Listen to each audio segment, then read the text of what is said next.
Welcome to the Boiling Frogs Post Roundtable. In San Francisco, I'm Peter B. Collins. I host podcasts at peterbcollins.com and the Processing Distortion weekly podcast at boilingfrogspost.com. Joining us from deep in the heart of Texas is Guillermo Jimenez. He operates Demanufacturing Consent and tracesofreality.com, and of course is a weekly contributor here at Boiling Frogs Post. Guillermo, welcome. Thanks, Peter. James Corbett, as usual, joins us from Japan, where he anchors corbettreport.com, and of course the podcast series, the video podcast series at boilingfrogspost.com. And also with us, of course, is our publisher and the founder of boilingfrogspost.com, Sibel Edmonds, the author of a powerful new novel called The Lone Gladio, that I certainly enjoyed, and I think there's a lot in there for our viewers to check out. Sibel, good to have you with us. Hello, everyone. So we are speaking a couple of days before Halloween, and while we are not in costume, it seems like the theatrical fear of Halloween started in August and will continue well beyond. And the sources of fear are the propaganda around the Islamic State, this threat to life on the planet as we know it, that has caused President Obama to launch airstrikes in Iraq and Syria. Also, domestically, the media, the corporate media, is giving heavy coverage to the Ebola issues, and it also becomes a source of palpable fear in the American public. I don't believe it's coincidental that this is occurring just before the midterm elections in November. And I think that members of both political parties are doing what they can to exploit these fears in an effort to cynically pick up votes. Sibel, let's start with you, because the framing of this monster, the Islamic State, is driven not only by the effective propaganda that they produce, but by the way it is played in the U.S. media and played off by American political leaders who have created this fear and dread that actors from the Islamic State with American or Canadian passports are any moment now about to descend here in the so-called homeland and launch terrorist attacks. There is no evidence of that. The government has offered us conflicting numbers of their estimates of the number of people who might be prone to do that. But with the recent events in Canada and Australia, we see those governments embracing police state new laws in response to what are a series of lone wolf attacks. Oh, absolutely. I have been lately framing this within marketing paradox of marketing and marketing frame, because you start first with a brand, okay? And we had for 12, 13 years one brand with propaganda and all the mainstream, which are the tentacles of the deep state here, the war machine. Al-Qaeda was created. And Al-Qaeda brand, if you had been, I know you had been paying attention, but our viewers have been has been losing its effect. In fact, in the past few years, even in some of the mainstream media programs, we have seen people making fun of it, and comedies are being made of Al-Qaeda. So that kind of created panic within the deep state, saying that brand is not doing very well. Why don't we rebrand the boogeyman that we created and come up with something else? So first they came up with the brand. And strategically, within this new brand, they inserted the term Islam. And again, that was very well calculated. It was by design. And throw it in there, Islamic State. So, and then you can have other various abbreviation. But one thing that remains constant, that is the Islamic State, okay?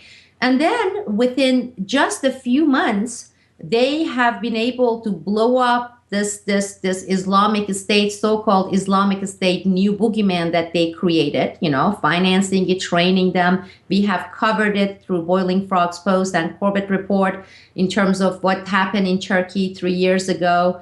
And these people were trained, against Assad's regime, etc., armed, directed. So these are our guys. And then we rebranded them and made them call, Islamic State, blah, blah. And then just in the past few months, I've been reading some headlines that are unbelievable, fantastical.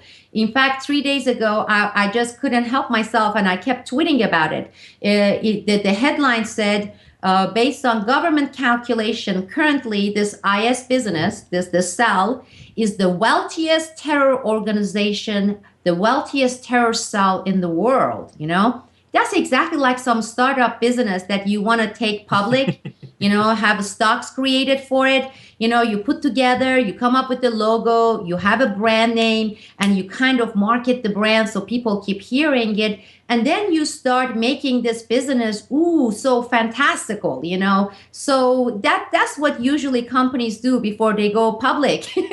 So it's very Wall Street-like approach, this IS business that they have created here. And it is a business because if you look at the stock prices for the major war industry-related corporations, you see how it has gone up together with the creation of the brand IS. And so that is as far as the brand goes. But as far as framing goes, again, I will go back to the brand. Then the word Islam was inserted to it. It was not coincidental. It was not by accident, and it was for a purpose. And for desire to achieve certain types of an effect. And unfortunately, we are seeing those effects now around us. And that is the entire Western world putting this within the context, within the frame of Islam. This is what Muslims do. You see a guy there with his shalwar, that he's wearing there, and with that ferocious looking shawl, and he has a big sword, and he's beheading. I mean, that's so scary. That's horrible. And I'm not putting that down. I'm not lowering the effect. It's a despicable act.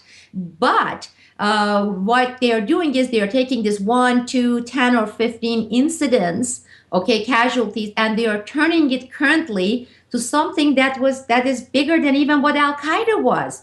We don't know. There may be millions of these people, or there may be only 25 of them within the cell, but they're the wealthiest terror cell in the world. They can attack us here. They can attack France. They can attack the United Kingdom. Well, I don't know. They have rockets. They have nuclear bombs. They have the briefcase bombs. They have a suitcase bomb. They have chlorine gas, and they have other kind of chemical weapons. Can you imagine how unbelievably fantastical this thing is, that in a few months, you have this entire thing being created and achieving this level? I mean, even Donald Trump would shake his hand. The guy is really famous, and he has done it so many times, going out there and making a business out of nothing, just based on hype. But as far as hype business is concerned, consider this is the height of any hype that I have ever seen. And I'm hoping that today we will discuss this within the context of Islam and provide our viewers with some other examples and context to make them aware psychologically, mentally, on what this propaganda is geared to do. Because unfortunately, as I mentioned, the deep state, the establishment, they have been achieving the effects, the results that they intended to achieve when they created this brand. So Guillermo, is IS the Kardashian of of terrorism? And in a way, yeah. Go ahead, I didn't mean to interrupt you. How do you view the launch here? They launched a new product. If we go back to 2002, 2003, the Bush team said, well, you never launch a new product in August. Nobody's paying attention. So on September 10th, Obama gives this fear-riddled speech and declares that the Islamic State is the most evil of all evil and must be vanquished by U.S. airstrikes. And he may have been crossing his fingers when he said that he would not insert American troops into Syria or again into Iraq. Right. We discussed this recently on a BWO podcast, the fact that this is not a coincidence that this tends to happen yearly around this time of year, right after summer, right after everyone comes back from summer break, back to work, and that's when this really takes off. And I think that the marketing metaphor that Cabal was using is right on. And just to extend that metaphor a bit, I mean, I think we could, if we were to follow the money, so to speak, and look at who benefits financially from all of this, we can see the people who got in on the ground floor, so to speak, of this ISIS IPO that's launched. And so, yeah, I think you're absolutely right. And I wanted to focus a little bit on one of the things you mentioned, Cabal, because I think one of the things that really struck me and that I kind of wanted to highlight today is something that you really stressed recently in an interview with, I think it was Sean Stone on his show, and I don't recall the name. I think is it Buzzsaw? And it was a recent interview. Yeah. And so you were talking about, and you really drove this point home, and I really appreciated it, that you were talking about how exactly this, that not only has this has been a marketing tool, but it's being used to demonize a group of people in such a way that we haven't seen in quite some time. There are historical parallels for sure, and I think we can get into them today. But it's really it's unlike something that I've ever seen. The magnitude, and perhaps that has to do with the media age that we live in. So, I guess kind of take that into account. But I did think that was a very important point to stress, the way that they are demonizing Muslims, they are demonizing Islam, and really stirring up these really ugly nationalistic emotions of patriotism and xenophobia and in my opinion, racism in many ways. And I've seen this not only directed at specifically Muslims and specifically Islam, but it's also being used to redirect attention, at least in some circles, to the southern U.S. border, which is where I sort of pay my most attention to these days. And what I've seen also is in throughout the whole media, whether it's mainstream and some sectors of the alt media, they've been using the threat of terror, the threat of ISIS. And again, this is nothing new. The same thing happened with Al-Qaeda, but it's being renewed now with ISIS, to direct it at the southern border and say, look, these ISIS terrorists, they're going to come over here. They're going to sneak over the Mexican border. So we need to close it down. We need to send troops down to the border. We need to further militarize it. We need to get more police state gadgetry down there to ensure that this doesn't happen. And again, I think it's the same sort of emotions that are invoked that you were describing during that interview and you mentioned here today.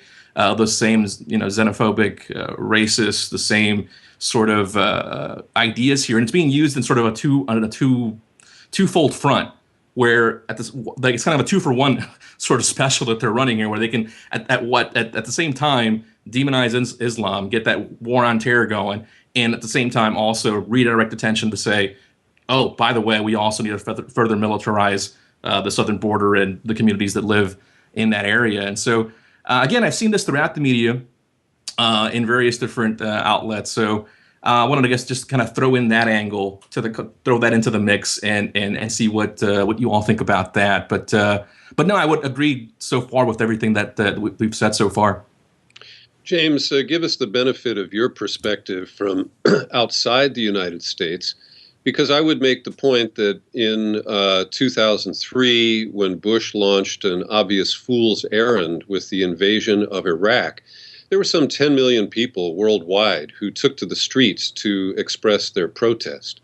And here, because Obama is the man who pulled the trigger, and because of the effective marketing and propaganda that we've seen, there is hardly a hint of protest, even from the hardcore peace and justice groups that were growing in their influence during the Bush era.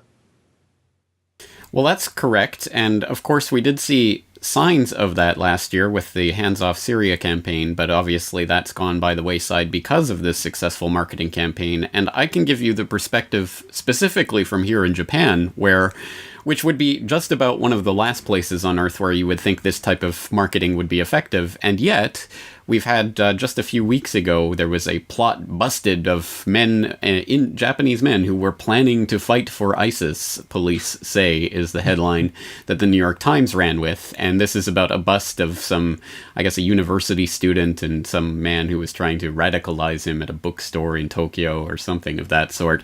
A very...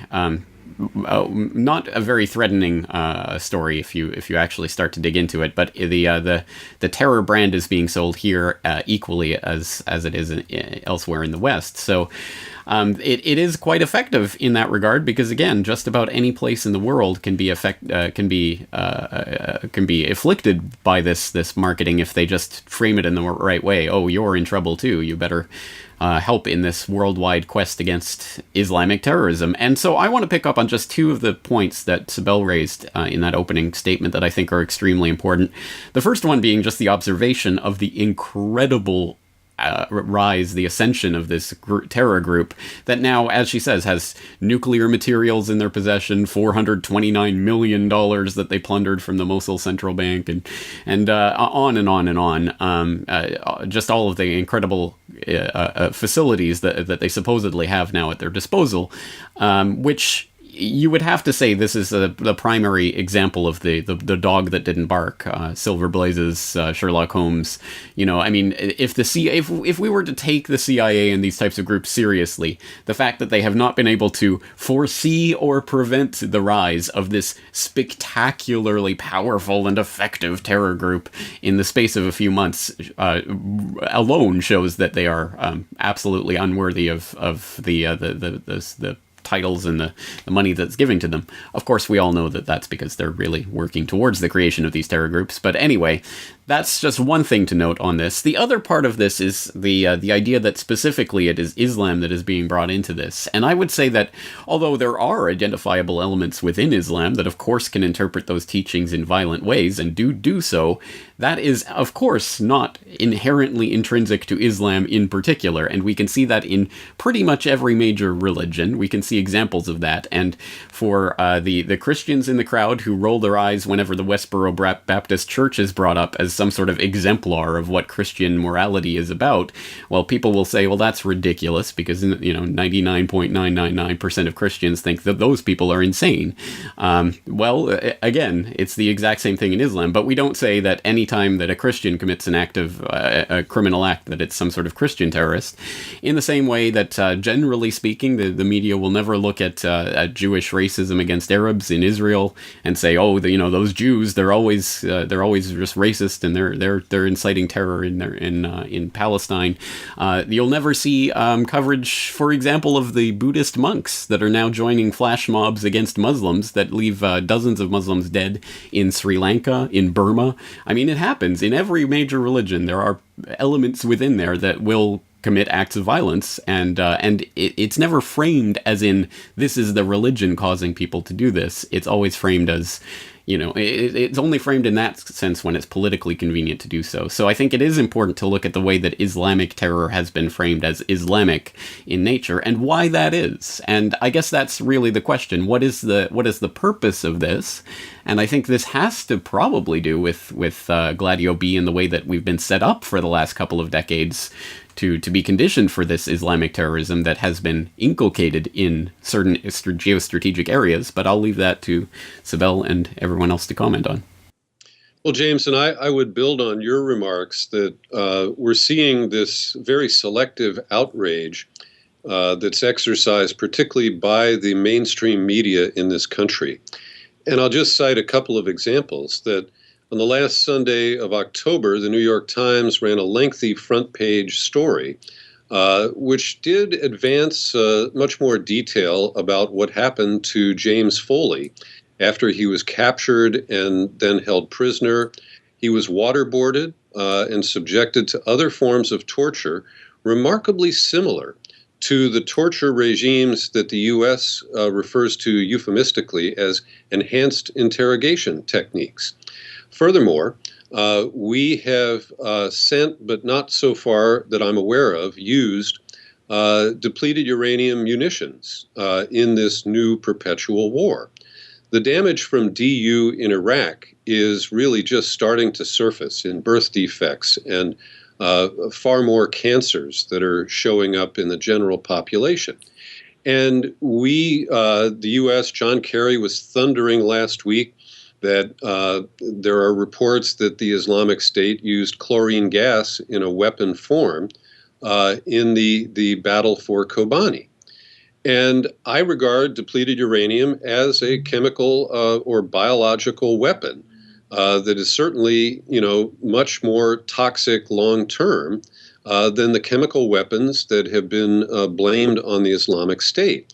And likewise, John Kerry, who thundered about this, didn't bother to remark that he had fully blamed the Syrian government for the sarin attacks in Ghouta in August of 2013. And that now it appears to be more consistent that it was the Sunni radicals fighting in Syria who were more likely to have introduced chemical weapons there. And so this selective outrage over a couple of beheadings, when Saudi Arabia has beheaded more than 59 people already this year, and not a peep from the U.S. government about that. It just shows that the outrage is focused on, as you pointed out, Islamic individuals and groups that are now demonized as the worst of the worst on the planet. And, I guess once again, we have to say that we don't favor decapitation or the massacre of innocent people because they happen to be of a different religion. But that is not the basis for this poorly thought strategy, if there is one, and the phony coalition of partners with the United States who all have different agendas and only pay lip service to our stated mission to degrade or wipe out the Islamic State. So these inconsistencies really amount to a great deal of incoherence. But most people in the United States are just falling in line, not asking any questions, not showing any skepticism, and just embracing the memes that have been launched by the administration and embraced and endorsed by the media. Sibel? No, absolutely. Well said, Peter. This is a prelude to a much bigger war that is intended, okay? And it is garnering the public support before we do launch multi-fronted wars in the area. We still know that Iran is the prize there. It's there. We ended up having the issues with Russians, and things had to be placed on hold with Syria. About a year and a half, 2 years ago, we had a session with James, and I was talking about this is a temporary cool-off period, and the issue is going to start again with Syria. It's not going anywhere, because at the time, people were celebrating, saying, okay, this issue with Putin and Russia putting its foot down put an end to the going there and invading Syria. I said, no, that's just temporary. We put that on hold temporarily. Then the focus was placed on Ukraine and what we saw happening there. And now the focus is coming back to the region, and Syria and Iraq being two, but we have other nations in the area, especially Iran. And this is a prelude. This is the warm-up period. This is when the nations, the United States, need the public support at home here in the United States, but throughout the Western Europe. People in the United Kingdom, basically NATO nations, because the people there, their opinion matters too for this multi-fronted wars that we have been preparing for against exactly the same countries and nations that have been the prize that we have been chasing. So these are all prelude and warm up. And I mean, as far as the branding goes and what they are doing by putting the word Islam there and creating this tension, and this is an intended tension between, again, the Western world and the Muslim community, and that means those nations, just amazing. And for some people who really don't understand it, we need to provide certain level of context and give them a framework, because Let's look at the recent Gaza conflict that we had, okay? These were major assaults by Israel, okay? To a degree that the Israel supporting human rights organization came out and said we are looking at war crimes, right? I mean, that's pretty kind of, as you know, that is unexpected from an organization like Human Rights, because even they couldn't deny it, because we know how it has been for the past 5 decades. Whatever Israel does is fine, okay, and everything is placed with a stamp of approval. But in this case, with all the atrocities that they committed, Israel, and all the assaults, even the organizations and U.S. organization had to come and say, well, these are war crimes. Imagine if, I mean, daily we were seeing reports, right? The Israeli soldiers bombing and, 20 kids dying here, an entire family dying there, blowing up into pieces. Imagine if our mainstream media, and Peter, the so-called alternative media too, I haven't seen any difference, especially with these reportings, but imagine if they put on CNN and Fox News and NBC and Salon and all of them, today, the Jewish soldiers blew up 11 children, okay? And they wipe out the entire family. Just once, because if they were to do that, there would be such outrage here from the Israel lobby. There would be these flags being waved, anti-Semitism. Okay, this is absolutely unacceptable. You would see the New York Times editor getting fired. You would see the CBS reporter's anchor person being fired for pairing up the religion Jewish with the soldiers who actually committed those acts. Now, those soldiers, were they Jewish? Yes. And I'm not saying two wrongs make it right. I'm saying imagine if that were the case.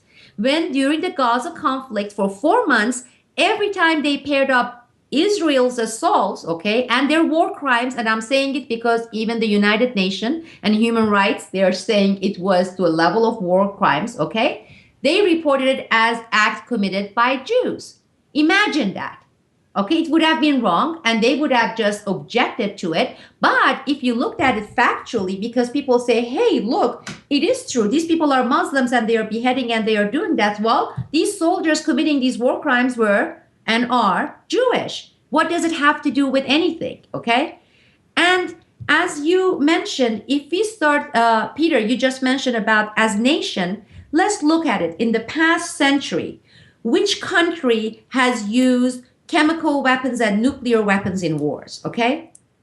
Are we number one there or aren't we? I mean, anybody's going to object here?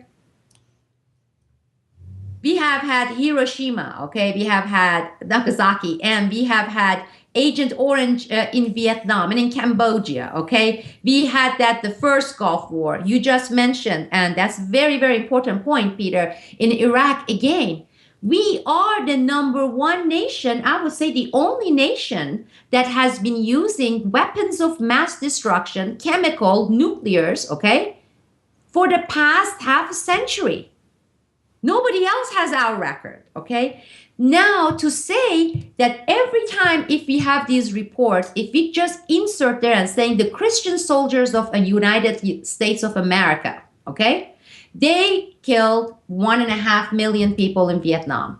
Or today, the United States Christian military, with their drones, they wiped out an entire tribe or family there, including grandchildren and babies, etc. Can you imagine a reportage like that? Well, people have to consider this. They should also look into the other side and saying, how do you think it's perceived there? Yes, we have a 1 man with 1 sword, or 5 men with 5 swords, or 50 men with 50 swords, okay? Think about the damage they can inflict versus a guy listening to acid music in Utah, air-conditioned room, okay, chewing gum, pressing the button there, okay, sending the bombs with the drones, and killing thousands of people over 3-4 days period. Now, if we want to compare atrocity acts, why is it that for some reason, people in the Western nations, especially here in the United States, they have problem getting a grasp of the atrocities committed in the most atrocious way, okay, this way, I would call it the robotic wars. Yet they can have 2, 3, or 5, or 10 awful, despicable beheading as the most scary things that can ever happen. I mean, these are all the different things by design put in place by the deep state that is having, again, the intended result. And one last comment I have here that I would like for you, all of you, to talk about is they are bringing back one of those phrases that I loathe, and that is blowback. They are not getting tired of this, and especially the alternative media, especially the so-called pseudo-alternative media. You know, they did that with the Mujahideen in Afghanistan. That was a blowback. It created the Al-Qaeda, and it came to haunt us with 9/11. Now they are saying, yeah, sure, we did put together the Liberation Army and arm them and train them. We are the one who put this in place.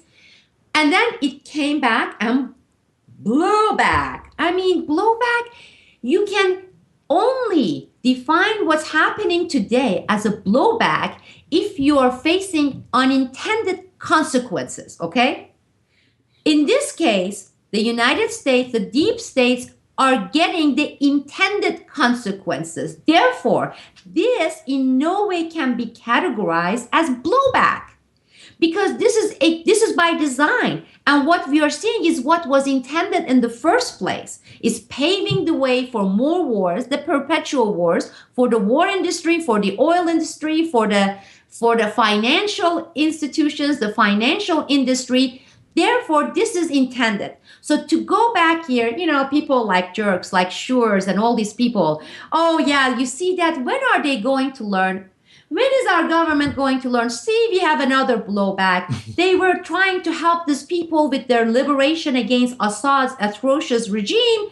Now look, they are here and our biggest enemy and number one enemies, blowback. Please discard that phrase. And I would love to hear your take on this blowback notion that is being attached to it, as it was with Al-Qaeda. All right. I have an answer to that, actually, as far as on both points. As a matter of fact, the idea that for most Americans, whatever the U.S. government does is automatically justified because, hey, it's my government and my government can do no wrong. We're spreading democracy after all. And so when they go bombing people all over the world, as you mentioned, Sibel, it's automatically, it's inherently, in a way, at least to their mind, inherently justified because we're the United States and we're exceptional and we can do no wrong. And to that point also, as far as the blowback angle, again, from a psychological perspective, it makes sense to say from that perspective, if your government can do no wrong and it's inherently good, then when it does do something wrong, then it must have been a mistake. It must have been unintentional, and this must be blowback. So I go back to the point that I raised earlier as far as nationalism and misguided perceptions of patriotism. I think that's what it's rooted in from a psychological perspective. The idea that we can do no wrong, we are exceptional, we are what's the Navy propaganda commercial? Like global force for good. I throw up every time I see that. I can't stand that commercial. It comes out every now and then. But so just to go back to something that both of you raised, you and James, I just want to echo. I agree completely that there's nothing. I believe there's nothing inherently violent in Islam as a religion.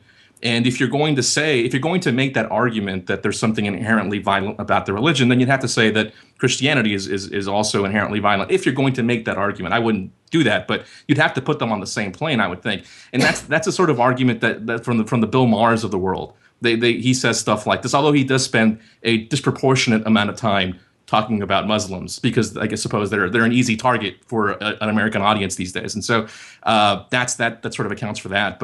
But yeah, I wanted to make a quick example to go back to the point that I raised earlier because I realized that I did not offer a concrete example of what I was talking about. So just wanted to throw this out here briefly. And this is a headline from FoxNews.com. No surprise there. So this congressman, at least 10 ISIS fighters caught trying to cross into the United States. This is Congressman Duncan Hunter from California. And he cites no source. He says, anonymous Border Patrol sources told me that this happened. Again, without any evidence, just completely making stuff up. It makes no sense whatsoever that this would be happening. And just for any listeners out there, any viewers that are even entertaining this thought, because as I said earlier, I've seen this not only in the mainstream press like a Fox News, I've seen this in so-called alt media outlets that's perpetuating the same nonsense that ISIS fighters are sneaking over. But think about this for a second. If you're an ISIS terrorist in Iraq or Syria, and your objective is to sneak into the United States, you're going to cross an ocean, right? Some way, either by plane or boat or something. Because why would you go to Mexico and then cross the U.S. border? Why wouldn't you go directly into the United States? Or why not go to Canada, where the border is much less protected? It's much more open. It's warmer. Maybe that's the reason. The weather's better. That's why they're going to Mexico first. It makes no sense at all. But anyway, they have to stop off and pick up the Fast and Furious guns on their way in. That's it. The answer is to militarize the Canadian border, Guillermo. That's what we need. All right. Okay. Can I have a say? Yeah. Go for it. All right. Well, on the blowback note, there was a humorous comment left on Corbett Report, I think, with regards to our previous Beard World Order conversation, where the latest story is about the humanitarian aid being dropped into Iraq or Syria or wherever it is that's getting blown by the winds into actually Islamic State hands. And someone said, well, that's what blowback really is. Ha ha ha. But okay, well, let's think of it this way. I think we shouldn't do disservice to the argument that Islamic terror is Islamic, because I think what we're dealing with here is just a basic logic. All X are Y, therefore all Y are X? No, of course that doesn't follow. All Islamic terrorists are Islamic, therefore all terrorists are Islamic. No, that doesn't follow. So I think what we have to do is understand, yes, I mean, Islamic State is clearly Islamic. The people who fight for Islamic State are clearly Islamists. I mean, that's a prerequisite, right? Or the people at the lower levels anyway. I don't know about the people at the top of these organizations. But anyway, clearly an Islamic organization trying to set up an Islamic caliphate. I mean, there is a religious element to this. And you could say, well, with the U.S. military, it is not exclusively Christian. There are people who are not Christian who serve in the U.S. military forces, and they are not serving explicitly Christian ends. They're not trying to establish an explicitly Christian argument of government in Syria or Iraq or what have you. So it's different in that regard. I think that would actually only bolster my argument that statism is a religion, because it's always framed in, we're doing this for democracy, which is, I think, the religious conviction of a lot of the people who are serving the military in this context. But anyway, I think that would be the argument that people would put against the argument that we're making here. And I think we have to point out the logical flaws in this, that, yes, there is a subsection of Islamic culture or Islamic peoples that are motivated by their religion to commit acts of violence. Again, like every other religious sect has their own similar problems. But let's put that in the perspective of what we've been talking about as some sort of marketing campaign, because it strikes me that something that, just as human beings, fundamentally, psychologically, something that we are almost incapable of doing is seeing that when we are looking at something on the TV, when we're watching some, report that's filed from Syria or Iraq or wherever on the TV, what we are seeing is explicitly what we are being shown. We are seeing whatever the camera is pointed at, and we are not seeing what the camera is not pointing at. And that's not just literal, it's also metaphorical. I mean, whatever we are not seeing is the big excluded factor in all of this. We are seeing the faces of these journalists who supposedly are being beheaded in these videos, and this is the face of, this is what happens with Islamic terror, and these Islamic terrorists kill these people, and look at these, white journalists out there that are being killed. It's horrific. But what we are not seeing, as I think, Sibel, what you were gesturing towards, is the victims of the terror inflicted by the U.S. government or the Israeli government or any of the allied NATO countries' governments, with these bombs dropping on these populations and the Agent Orange or whatever. Those are the excluded faces, and explicitly so, because, again, most of these images are explicitly censored from the media, that we are not allowed to show some of these things on television. You can't show a corpse hideously mangled by a Hellfire missile from a drone. You can't show any of these things on TV because that would offend our sensibilities. But of course you can parade these beheaded journalists out and show them a million times a day until we think this is the most pressing issue on the face of the planet. So again, it's what we are not being shown is not only more equally important, but probably more important than what we are actually being shown. Well, I want to address the question Sibel posed about blowback. And on one level, I certainly appreciate what you're saying, that we shouldn't use blowback to describe things that are probably intentional. But I do think that this is a multi-layered story, and that there is a legitimate use of the term blowback when you talk about the failed strategy of the so-called surge, which separated Sunni and Shia in an effort to tamp down the civil war that has since re-erupted in Iraq. I do believe that we're experiencing blowback from the de-Baathification, the marginalization of Sunnis early in the occupation of Iraq. And so I take your point that there are intentional objectives and initiatives by the United States and some of our allies that don't, properly fall under the term blowback. And I do understand your irritation when it's misapplied. But I think that we're paying a price, as I mentioned earlier, for the detention and torture regimes that we employed. We're seeing that used against us now. And I do consider that a form of blowback because it was simply stupid for the United States to employ those tactics, and we are paying a price for it. And again, I would legitimately put that under the proper definition of blowback. Okay, well, I have a comeback for that one because let's say that is true, which I don't believe it's the case because there is this saying, it's an English American saying, fool me once, shame on you, fool me twice, shame on me. Is that how it goes? Not according to George Bush, but it's right. Well, think about it. Because we have been saying this, okay, and the analysts on CNN have been talking about what you just talked about for the past half century, okay? We have had so many analysts coming on all mainstream media and saying we had even blowback because we installed Shah regime there, okay, the kingdom there, and because of that this happened. Well, if that were the case, Peter, if you have it over half a century once or twice and 3 times, 4 times, 5 times, 6 times, 7 times, 8 times, 15 times, 30 times, 50 times, then you say, what the fuck, okay? Excuse my language here. I mean, you can't fall back on that blowback for goddamn 50 years, okay? And then come and say, we don't know why it didn't work. This redrawing of the maps, okay, using the sects and the tribes and the Sunnis and Shias and the Kurds against each other, we've been doing it and we have had a lot of blowbacks because those blowbacks are intended. Because if they were not, you do it once and twice and 50 times and 100 times, you won't do it again. If that was the case, we wouldn't continue after 9/11 supporting Saudi Arabia. Can you imagine the blowback we're going to see in Saudi Arabia? I mean, we have seen nothing with Syria and Iraq. When the population, okay, when they really rise up and they get rid of this despicable kingdom regime that is installed there by the United States, protected in place by the United States, you're going to see the biggest bloodshed of our time. As far as Middle East is, and it's happening, it's in the corner. Do you think there is anyone in the United States government, in the State Department, in the CIA who doesn't see this, who doesn't expect this?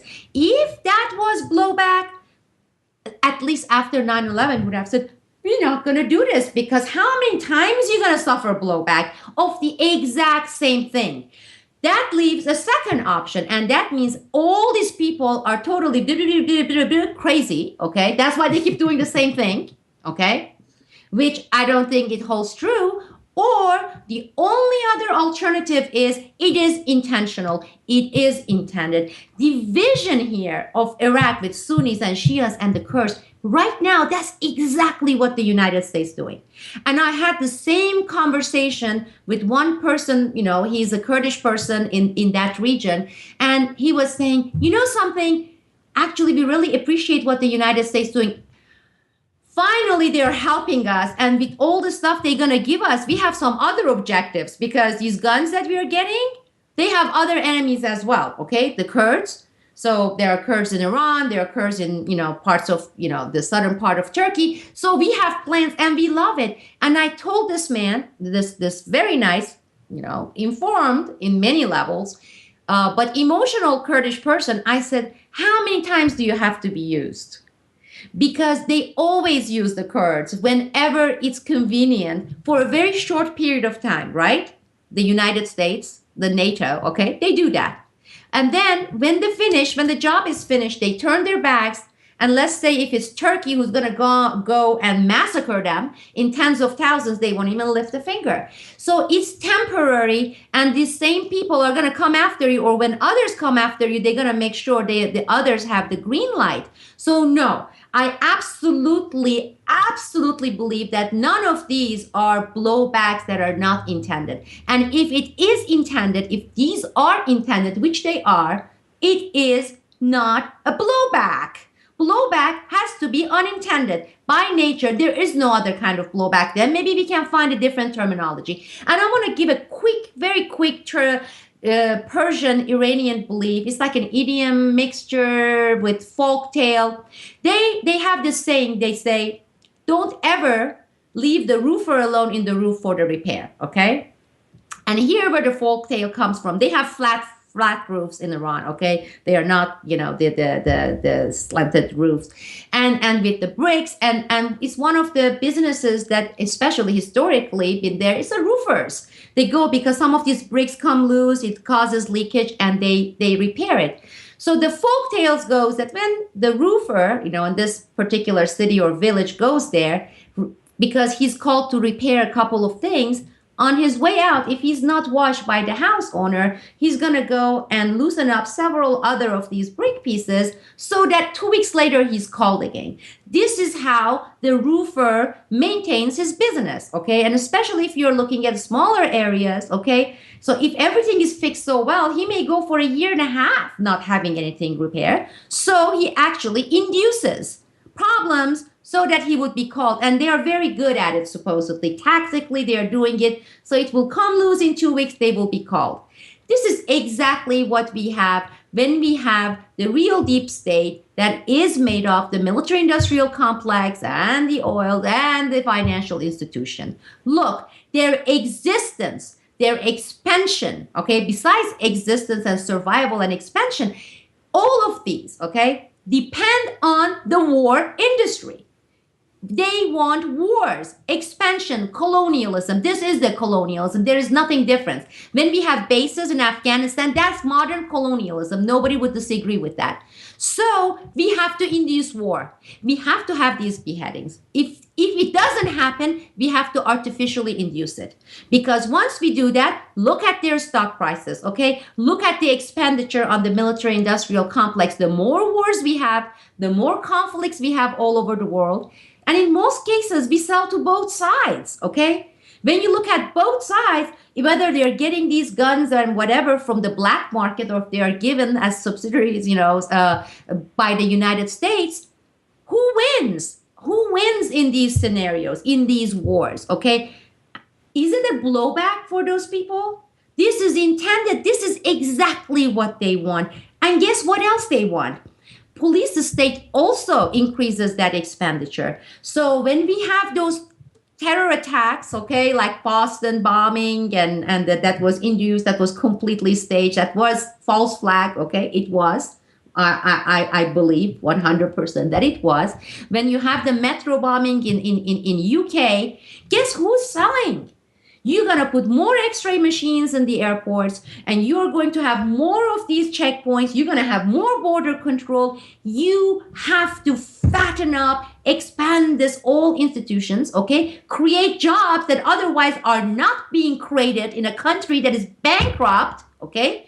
Right now, the war machine, even though we are borrowing, is sustaining this rotten economy, okay? You take that away, it won't be, and you call it blowback. No, there are people who are big time profiting from it, and it doesn't fall into their lap by coincidence. It's exactly the same as those roofers. You go and do this stuff with the Sunnis, and you do tweak this thing with the Kurds, and you do train these people, the Syrian freedom fighters, rebel in Turkey and Jordan, and send them there. You do all those stuff because you have intended consequences. And I'll zip up and let you take it from here.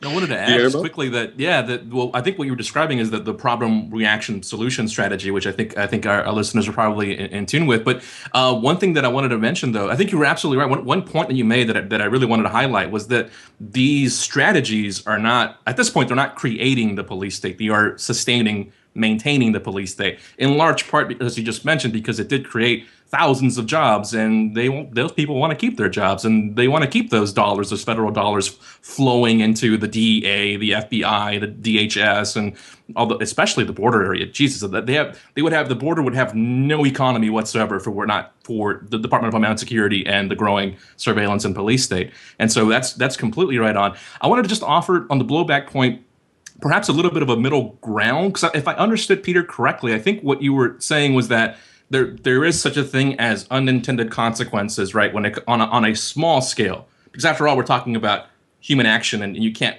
100% predict what human beings are going to do. But I think on a large scale, on a big picture, I think you're absolutely right about that. I'm not a subscriber of incompetence theories and coincidence theories. So when you see this happening over and over and over again on that big scale, then yeah, I absolutely would agree that you cannot call that blowback. If you do, then you're either misinterpreting it, I believe, or just being duplicitous in a way. Also, there was one other quick point that this is kind of going back to something else we talked about. But if I could just go back to the point on Islamic terror being used as a marketing tool, and the comparisons that you made, Sibel, with how this is reported versus how you never in a million years see those headlines you described about Jewish terrorists or Christian terrorists or so on and so forth. I think the last time that I can remember a headline even coming close to something like that would be 1995, the Oklahoma City bombing with Timothy McVeigh. There may have been a headline saying, Christian whatever, but it was always paired with, extremist or, right-wing, fringe, nut job Christian, whatever, all these kind of qualifiers before Christian. And so I just wanted to highlight that because I can't think of another example besides that. Maybe you guys could help me out with that, but I honestly cannot think of one. The only other example I can think of is it happened when we had those abortion clinics bombing, and it was attributed to Christian ultra-right-wing extremists that engaged in this. That was short-lived. So that's the second only example that I can think of. Yeah, and it was used the same way. It was for the same ends, ultimately, to expand the police state, to drum up all this fear about terrorism. And in fact, that was after Oklahoma City was when Bill Clinton attempted to introduce what became known as the Patriot Act. It was the same legislation. I suppose the effect was not large enough to push that through at the time, and then came 9/11, and we all know what happened after that. So just wanted to, again, bring that up just for context. James? Well, I don't have a lot to add to what's been said already, except for the fact that on the blowback note, it's interesting to note that the same people who push the blowback narrative are the same people who cheerled for every invasion that led to the so-called blowback that they're now lamenting, including Amy Goodman and all of these other cheerleaders for the war state who were cheerleading on, let's get Gaddafi in Libya, let's go into Syria, look at Assad. And now they're like, oh, look at the blowback, oh, this is so horrible. And it's just another example. How long will people continue to listen to the same people who cheerlead for the war state and then pretend to be surprised by the consequences of it, rather than listening to the actual alternatives, like the people here in this conversation who were warning about this before the Libyan invasion, before what happened in Syria. We were right all along. We were right before it even happened. But now the people who were wrong all along are the ones who are going to be listened to by a lot of misled people who believe that they're listening to some sort of alternative voice. And the blowback, the humanity. Guess what, James? The funny thing is, I not funny as in haha funny, but funny thing is, those people who have done it the most happen to be the ones who pose in the pseudo-alternative media, not even mainstream media. The former CIA analyst saying, yeah, blah, blah, blah. And it was blowback. And they are playing the alternative. There is nothing alternative about the so-called ex-CIA analyst. Some kind of like anonymous Mike Shure, oh my goodness, such an alternative point of view he's providing. It is actually furthering exactly the same agenda. Or Peter, I mean, that was one of the things that I was just simmering with the last interview you had with Ray McGovern. I mean, you know, and these guys, these women, Samantha, and these bad people are making Obama do it. And making Obama do it. It's like, okay, I understand you campaigned for Obama, okay? Second time, not the first time. Not the first time. Everybody was fucked up and stupid, okay? Second time, all right? Fool me twice and shame on me. It's like shame on you a billion times. It never was they made Bush do it. Bush did it. It was the Bush and Cheney. These two were the entire face of the deep state. They are the forefront when did it. To this day, okay, this jerk is coming out, and that really pisses me off, Peter. That's why I cannot promote this man. He says, they make Obama, and then they pressured Obama to do that. And those crazies, okay, they made Obama do this because he's such a great man, he's such a nice man. And then it blew off and blew back. I mean, I'm listening, and I'm trying to find a way to not say it in an insulting way, saying, maybe it's the senility. Hoodoo. I mean, either you're that, okay, or you are one really nasty hypocrite that is not, shameful for 1 second. Because put it in contrast, they made Obama do it. This is what happens in the pseudo-alternative media outlets. They make it into some puppets in the forefront, not the Operation Gladio B, not the deep state. They make it about personalities. They make it about parties, the war parties. Oh yeah, that's the Republicans, the neocons, right? Well, the neocons is the neoliberals who are doing that, and taking away from the real context, from the real frame, and. Anyhow, that's just my 2 cents, and there is no such a thing as blowback, okay? In this case, when we are looking at our perpetual wars, what's happening today? Who's that? Nemesis. This is part of the blowback trilogy that was written by the late Professor Chalmers Johnson.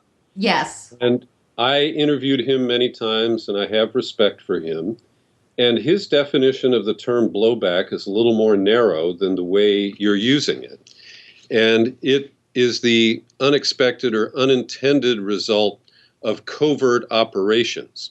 So I take your point that many of the divide and conquer strategies that are in play today are not accidental, they are intended, and they don't qualify for the term blowback. But I also believe that there are huge American policy blunders, like the ones I cited, that have produced the consequences today.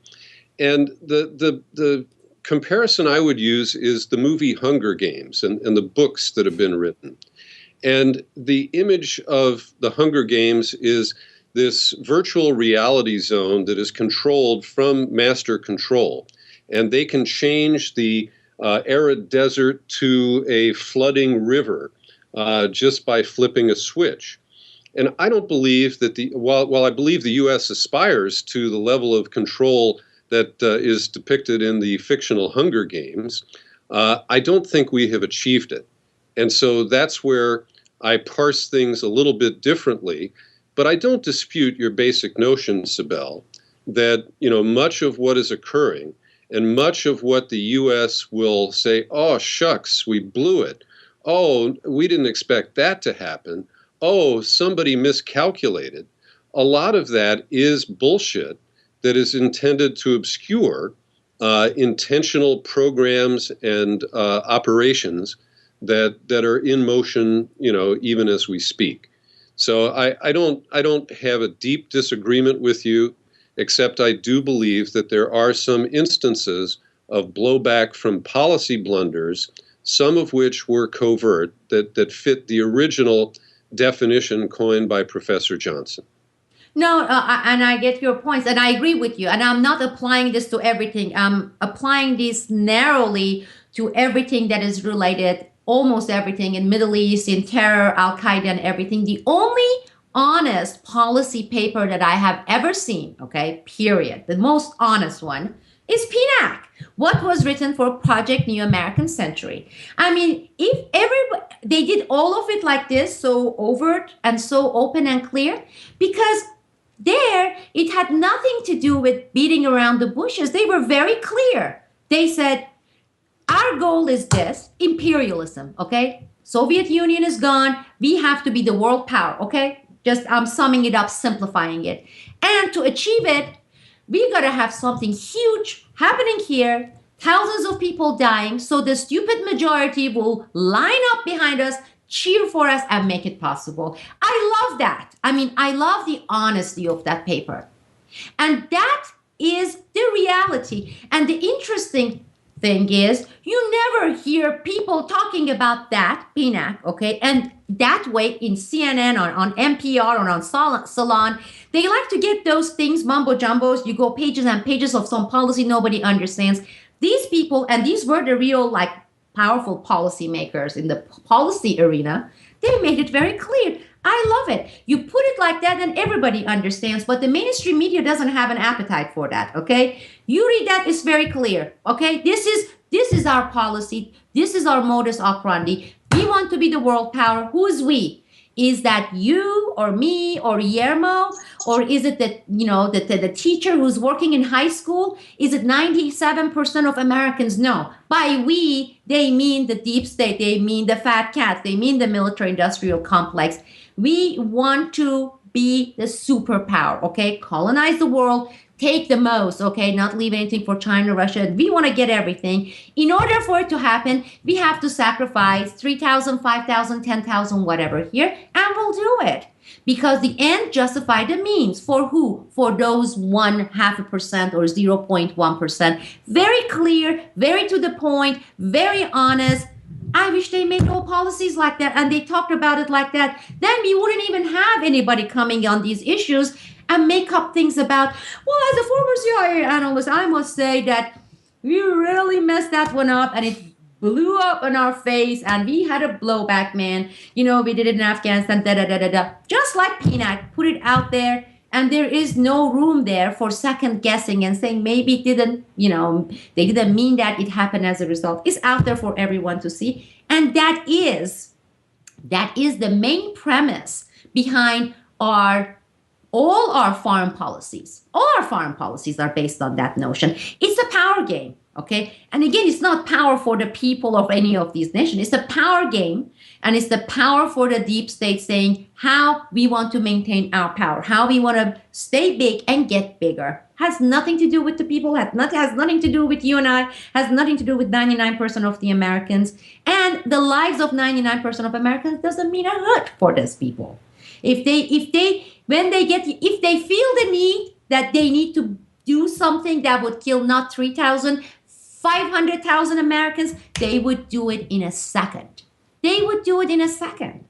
There's that country song by Randy Travis, Ants on a Log. I mean, I'm saying it like ants on a log. I mean, if you listen to it, even though with the cliche country music rhyming, when you have ants, the colonies out there, I don't think they know that human exists. They can't look up and see that. They are busy in their own lives, and suddenly some foot comes on top of them, right? The shoes, bam, they are gone. They don't even know something big hit them, okay? Who knows how they are interpreting of what killed half of their colonies, that it was something called human being, because they can't really see us, okay? This is how it is with the deep state and the people, okay? The people, 99.999% of the people. And that's the situation. Sibel, you've once again demonstrated your skill with languages, because I don't speak country music. But I do want to comment. I do understand your frustration with people like Ray McGovern. My view is that because he served in the CIA, and because he's willing to criticize the agency that he once worked for and some of our government policies, that he has a legitimate point of view.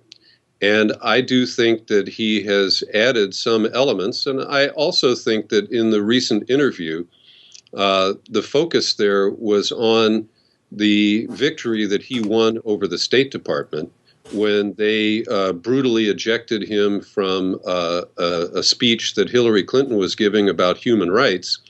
And he basically was able to successfully sue them and get his name removed from a be on the lookout list. And I think that is worth reporting and getting his comments on. And I posted it, and I don't disagree with you. I think everybody's entitled of having their opinion.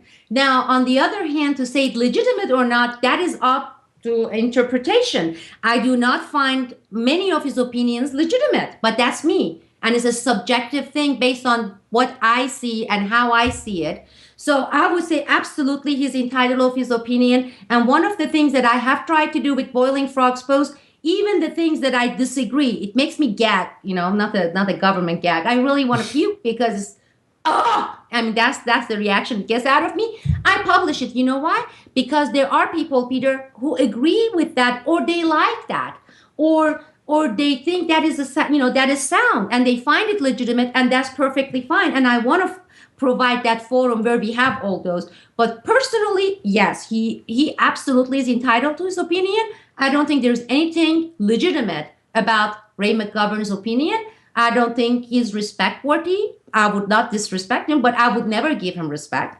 especially after what he did. And that is again the machine intended stuff.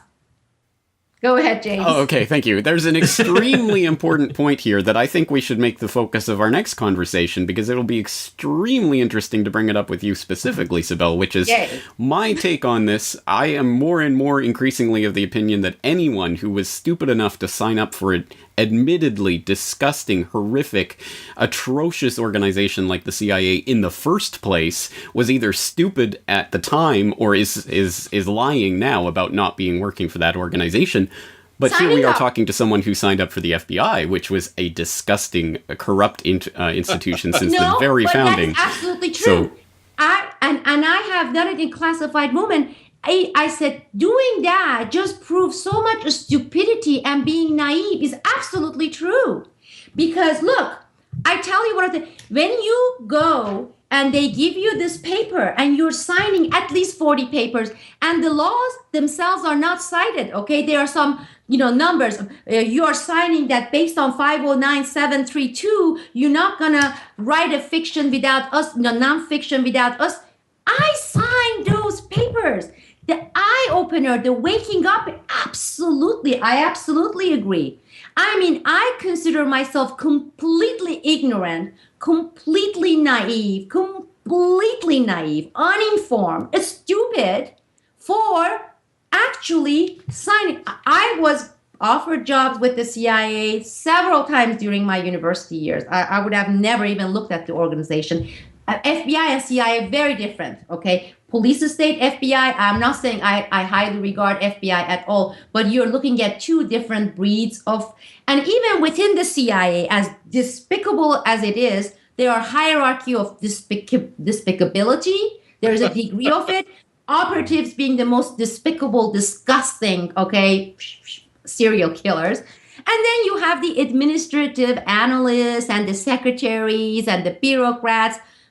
Maybe they're naive.